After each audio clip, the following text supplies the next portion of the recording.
الشیطان الرجیم بسم اللہ الرحمن الرحیم وبہ نستعین وہو خیر الناصر ومعین۔ سامعین گرامی قدر، آپ حضرات کی خدمت میں آج ہمارا تیسرا درس ہے جسے پیش کرنے کی سعادت حاصل کر رہا ہوں۔ حضرات، گزشتہ بحثیں آپ کے اذان عالیہ میں ہوں گی۔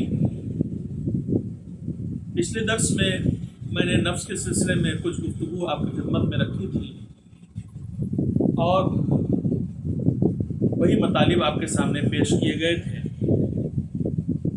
آج میں پھر اسی نفس کی گفتگو کو تھوڑا سا آگے بڑھاتے ہوئے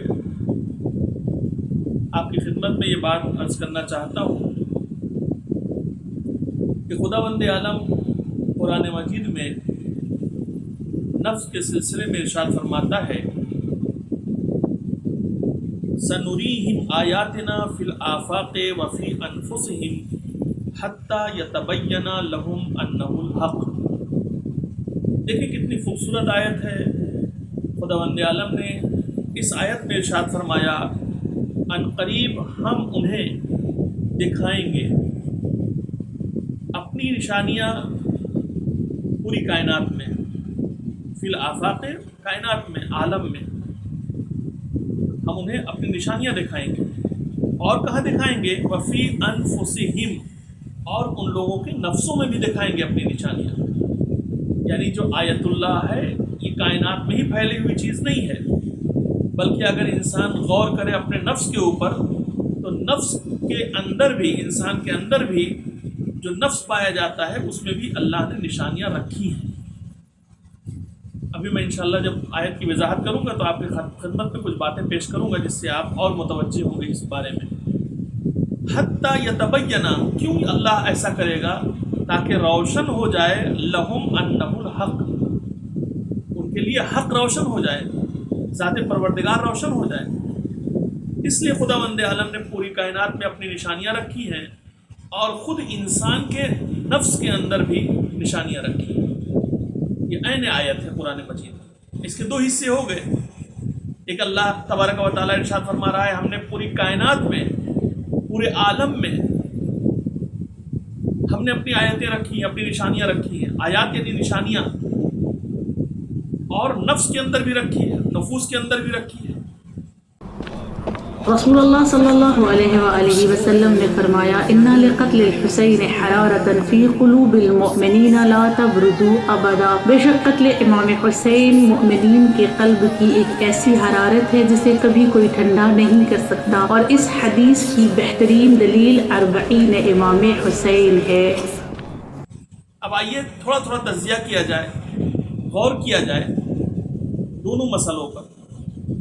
یہ جو پوری کائنات رواں دواں آپ دیکھ رہے ہیں، جس میں چاند ہے، سورج ہے، ستارے ہیں، ہوائیں ہیں، آسمان ہے، زمین ہے، درخت ہیں، پہاڑ ہیں، سمندر ہیں، دریائیں ہیں، جھیل ہیں، نہریں ہیں، جتنا جو کچھ آپ دیکھ رہے ہیں یہ سب اللہ کی نشانیاں ہیں۔ انہیں دیکھو اور اللہ کو سمجھو۔ ظاہر سی بات ہے، اگر کسی ایک چیز کے سلسلے میں ہم گفتگو کرنے لگے تو بہت لمبا چوڑا ایک اشرہ درکار ہے کہ اگر سورج کے بارے میں گفتگو کی جائے اور ہمہ جہت تمام موضوعات پر گفتگو کی جائے، سورج کے الگ الگ ٹاپک پر، تو آپ سوچئے کہ کتنے مجلسیں ہو جائیں گی، کتنے دروس ہو جائیں گے۔ اسی طریقے سے چاند پر، اسی طریقے سے ستاروں پر۔ ظاہر سی بات ہے، جو ستارے کا خاص عالم ہے اس سے آپ پوچھیں گے تو وہ کتاب کی کتابیں لکھ دے گا اس پر۔ جو سورج کو پڑھ چکے ہیں، قاعدے سے سمجھ چکے ہیں، جتنا پڑھ چکے ہیں، آپ ان سے پوچھیں گے تو وہ کتاب کی کتاب لکھ دیں گے۔ یہ کیا ہے؟ یہ اللہ کی نشانیاں ہیں۔ اس لیے خداوند عالم نے انہیں رکھا ہے کہ انہیں دیکھو اور ہمیں پہچانو۔ سورج اپنے ٹائم سے نکل رہا ہے، چاند اپنے ٹائم سے نکل رہا ہے، غروب ہونے کا بھی ٹائم بالکل جیسے خداوند عالم نے رکھا ہے ویسے ہی ہو رہا ہے۔ ہوائیں بھی چل رہی ہیں، بارش بھی ہو رہی ہے، پہاڑ اپنی جگہ پر بالکل مستحکم اور مضبوط کھڑے ہوئے ہیں۔ یہ سب اللہ کی نشانیاں ہیں۔ اسی طریقے سے خداوند عالم نے نفوس کے اندر بھی، نفسوں کے اندر بھی خداوند عالم نے اپنی نشانیاں رکھی ہیں۔ وہ نشانیاں کیا ہیں؟ جو اللہ نے نفسوں میں رکھی ہیں۔ آپ غور کریں، ایک نطفہ جو باپ سے منتقل ہو کر ماں میں جاتا ہے، جس کے بعد بچہ تیار ہوتا ہے، 9 مہینہ ماں کے شکم میں رہتا ہے، آہستہ آہستہ ان 9 مہینوں میں بچے کی حالت بدلتی رہتی ہے۔ یہ سب سے بڑی اللہ کی نشانی ہے۔ خداوند عالم بتانا چاہ رہا ہے کہ دیکھو ہم نے ایک نجس قطرہ آپ کو کیا سے کیا بنا دیا۔ ایک قطرہ آب ہے، اسے ہم نے کیا بنا دیا۔ آہستہ آہستہ وقت گزرتا جاتا ہے اور ایک قطرہ نجس اپنی حالت جب چینج کرتا ہے تو خون کا جمع ہوا خون بن جاتا ہے۔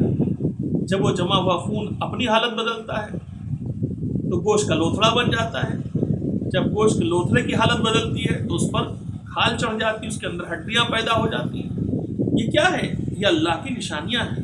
اسے دیکھو اور اپنے خالق کو پہچانو کہ کوئی خالق ہے جو یہ تبدیلیاں کر رہا ہے۔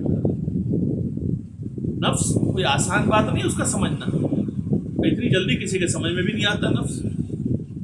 لہٰذا ہمیں نفس کو سمجھنا چاہیے، بات بہت طولانی نہ ہو جائے۔ لہٰذا ہم آج یہ بات آپ کی خدمت میں عرض کرنا چاہتے ہیں کہ آپ خود اپنے آپ کو پہچانیں، اپنے نفس کو پہچانیں۔ ہم اپنے آپ کو پہچانیں، اپنے نفس کو پہچانیں۔ جب ہم اپنے آپ کو پہچانیں گے اور اپنے نفس کو پہچانیں گے تو ہم خدا کی حقیقی معرفت حاصل کر سکیں گے۔ جب تک ہم خود کو نہیں پہچانیں گے اس وقت تک ہم خدا کی معرفت حاصل نہیں کر سکتے۔ ہو سکتا ہے آپ میں سے کوئی یہ سوچے کہ بھئی ہم تو اپنے آپ کو پہچانتے ہیں، ہمیں پہچاننے کی کیا ضرورت ہے، ہم تو سب جانتے ہیں، ہمیں جاننے کی کیا ضرورت ہے۔ بھئی آپ کیا جانتے ہیں؟ ظاہری طور سے اگر آپ اپنے کو پہچانتے ہیں، اپنے نفس کو پہچانتے ہیں، اپنے آپ کو پہچانتے ہیں تو یہی تو جانتے ہیں کہ میرے پاس ایک سر ہے، چہرہ ہے، ناک ہے، کان ہے، آنکھ ہے، 2 ہاتھ ہے، 2 پیر ہے۔ اس کے علاوہ آپ کیا جانتے ہیں اس کے بارے میں؟ کچھ نہیں جانتے۔ اور اگر آپ کہیں میں باطنی بھی اپنے آپ کو پہچانتا ہوں تو کیا پہچانتے ہیں آپ؟ جب آپ کو بھوک لگتی ہے آپ کھانا کھا لیتے ہیں، جب آپ کو غصہ آتا ہے تو آپ انتقام لے لیتے ہیں، جب آپ کو جنسی اشتہا ہوتی ہے تو آپ حلال طریقے سے اسے پورا کر لیتے ہیں۔ یہی تو کرتے ہیں باطنی طریقے سے۔ اور آپ کیا کرتے ہیں؟ آپ کیا جانتے ہیں یا ہم کیا جانتے ہیں؟ ہم کچھ نہیں جانتے، آپ بھی کچھ نہیں جانتے، اس سے سوا کچھ نہیں جانتے۔ تو اگر یہی بات ہے جو میں نے ابھی عرض کی ہے تو میرے عزیزو انصاف کر کے بتائیے تو خدا نے کس بات پر ہمیں فضیلت عطا کی ہے؟ قرآن مجید آواز دے رہا ہے وَفَضَّلْنَاهُمْ عَلَىٰ كَثِيرٍ مِّمَّا خَلَقْنَا تَفْضِيلًا۔ کس بات پر اللہ نے بنی آدم کو فضیلت عطا کی ہے؟ وہ کون سی چیز ہے؟ جو کام ہم کر رہے ہیں وہی جانور بھی کر رہے ہیں، ان کو بھی بھوک لگتی وہ بھی کھانا کھا لیتے ہیں، ان کو بھی غصہ آتا ہے وہ بھی انتقام لے لیتے ہیں۔ لہٰذا یہ کہنا صحیح نہیں کہ ہم اپنے آپ کو نہیں، تو پھر کیسے پہچانا جائے؟ تو میں کچھ سوالات آپ کے سامنے رکھ رہا ہوں، اپنے آپ سے وہ سوالات کیجیے۔ وہ سوال کیا ہے؟ سوال یہ ہے کہ ہمیں اللہ نے کیوں پیدا کیا ہے، ہم کہاں سے آئے ہیں، ہماری بازگشت کہاں ہے، ہمارا مقصد حیات کیا ہے، ہماری سعادت کس بات میں ہے، ہمیں کیسے زندگی گزارنی چاہیے، ہم کیا کریں اور ہمارا مقصد نہائی کیا ہونا چاہیے۔ اس طرح کے بہت سارے سوالات ہیں جو انسان کے ذہن میں آتے ہیں، ہمیں انہیں سمجھنا ہوگا۔ جب ان سوالوں کا جواب ملے گا تو پھر حقیقی معرفت پیدا ہوگی، پھر سمجھ میں آئے گا کہ اللہ نے ہمارے نفوس کے اندر کون سی آیات رکھی ہیں۔ لہٰذا میں ان سوالوں کے ساتھ آج پھر آپ کو الوداع کہہ رہا ہوں یہاں سے، اور انشاءاللہ اگلے درس میں آپ کی خدمت میں پھر اسی نفس کی بات کو تھوڑا سا اور آگے لے جاؤں گا، کچھ مثالیں دوں گا جس سے بات انشاءاللہ اور واضح ہو جائے اور ہم اور آپ مل کر کے معرفت پروردگار حقیقی طریقے سے حاصل کر سکیں۔ والسلام علیکم ورحمۃ اللہ وبرکاتہ۔